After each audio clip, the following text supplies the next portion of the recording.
Bonjour, je ne sais pas si ça tourne là.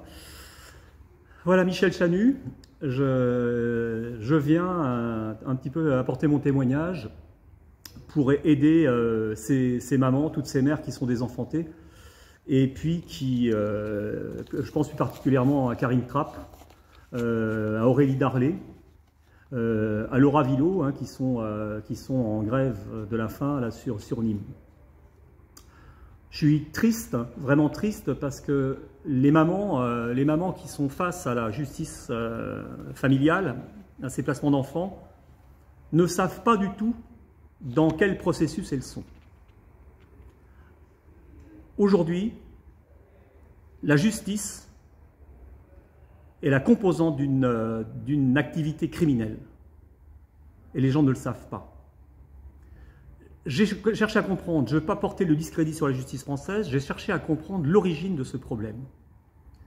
Et je suis remonté à l'époque de la dernière guerre mondiale, de ce qu'on appelait la Nouvelle Europe où on a voulu bousculer les choses. On a voulu déplacer les gens vers les villes, on a voulu faire des gens des hors-sols, on s'est attaqué aux professions artisanales et aux exploitations familiales. On s'est attaqué à la famille.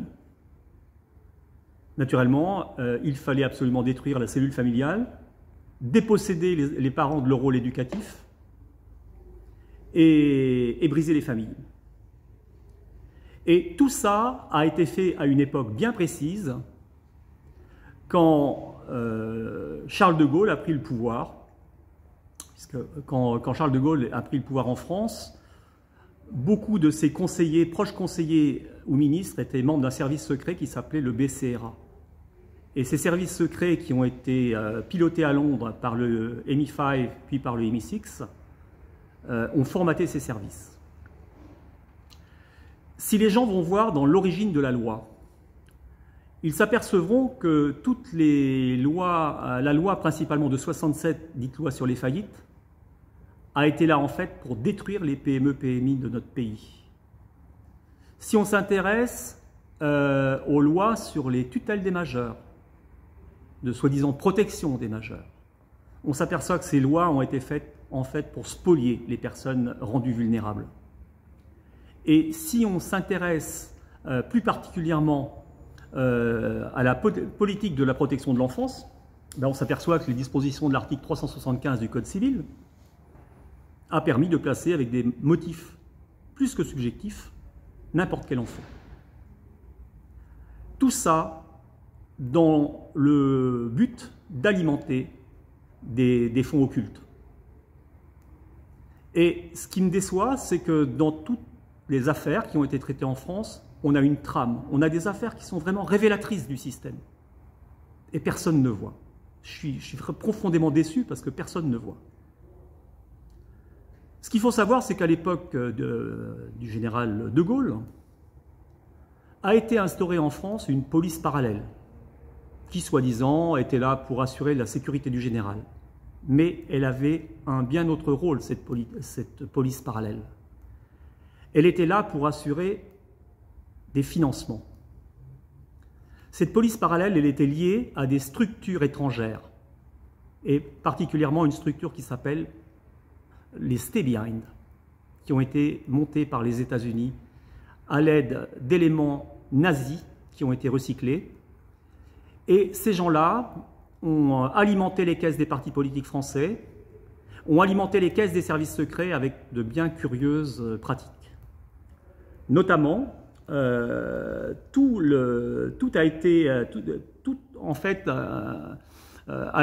cette activité a été conduite avec l'aide du grand banditisme français. Donc on a commencé à faire de la prostitution, de la traite des blanches, du trafic des humains, du trafic de drogue, du racket, des faillites frauduleuses, de la fraude fiscale, du trafic de fausses monnaies, du trafic de devises étrangères.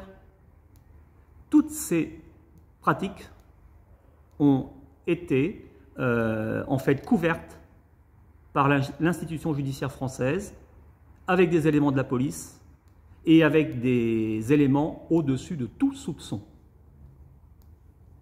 que sont les notaires, les mandataires liquidateurs, et tout ceci avec la complicité des magistrats. Donc, je n'ai pas de haine vis-à-vis de ces professions-là. La haine ne rapporte rien.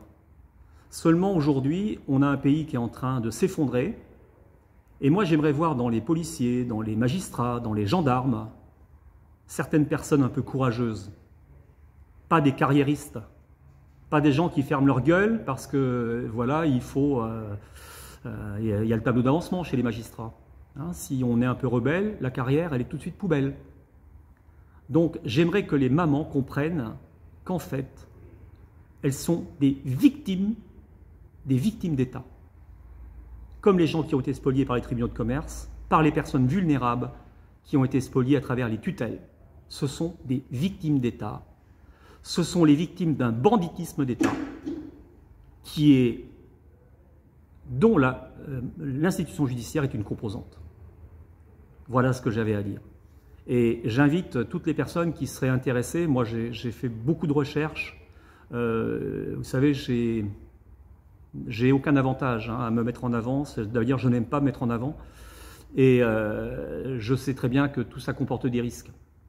Voilà, c'est juste pour venir en aide à ces personnes désenfantées et pour leur dire qu'elles sont en fait victimes de la grande criminalité. Voilà, je remercie. Courage à ces mamans. Merci.